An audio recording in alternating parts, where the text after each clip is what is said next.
Ngufashe TV mwaramutse neza muraho kandi murakomeye. Uyu munsi rero ni wa mwanya wo kwiga ikinyabiziga, wo kwiga ibigendanye no gutwara ikinyabiziga. So muri kumwe rero na mwarimu wanyu Emmanuel nkuko bisanzwe. Uyu munsi rero nagira ngo mbabwire yuko mbanze bamenyeshe abafana banje baramaze kumenyera gukoresha Rapido 01 TV. Iyo channel ubu yarahindutse, hari uburyo byagenze turahindura, ubu dusigaye dukoresha channel yitwa Ngufashe TV.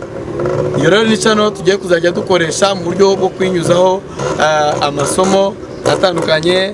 Twavuze ko tuzadutuzaho content zitandukanye, content yo kwigisha ibinyabiziga, content yo kwigisha na siporo ngororamubiri. Muri make rero uyu munsi ibintu tugiye kwiga, ndashaka kugira ngo mbanze mbabwire muri makeya ibintu byigwa nk'umunyeshuri utangiye kwiga imodoka.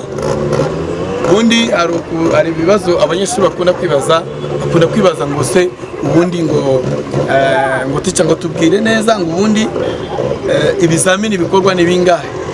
Rero ni ikibazo kandi cyoroshye cyane. Ubundi ibizamini bikorwa ni ibizamini 4. Ibyo bizamini 4 ubwo ndabanza mvuge ku bigendanye n'ibizamini ku modoka. Ibyo bizamini 4 habanza ikizamini cyitwa ikona. Iyo bavuze ikona nta kindi kintu bavuga retroviseur.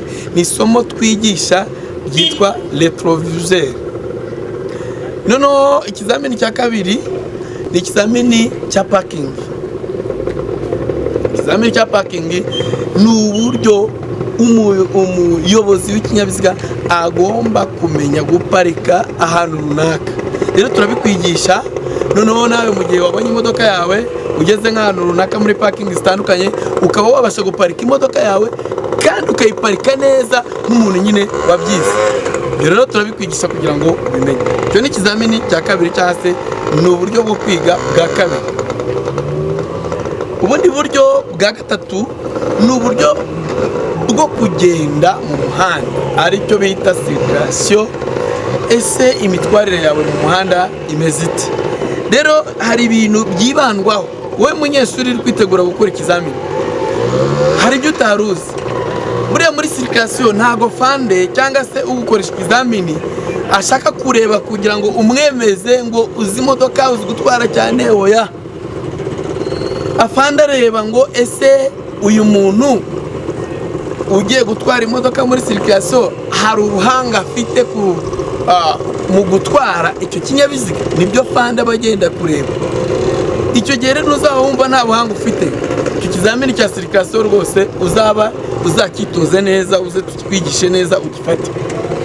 Iyo amaze kureba ko ufite ubwo buhanga, arongera akavuga ngo reka turebe noneho nimba koko uzi gukoresha guhindura amavitensi. Ngira ngo muri no minsi hari isomo nari maze iminsi mbashyiriyeho, isomo rigendanye n'uburyo ukoresha levier de vitesse uhindura amavitensi y'imodoka bitewe n'ahantu runaka ugeze. Afande baba cyo bashaka kugira ngo arebe ese uzi guhindura vitesse neza kuva ku ya mbere kugeza kuri vitesse ya 5 ndetse wenda na reverse. Ibyo nibyo bashaka kureba. Uba ugomba rero kugira ubumenyi kuri ibyo bintu.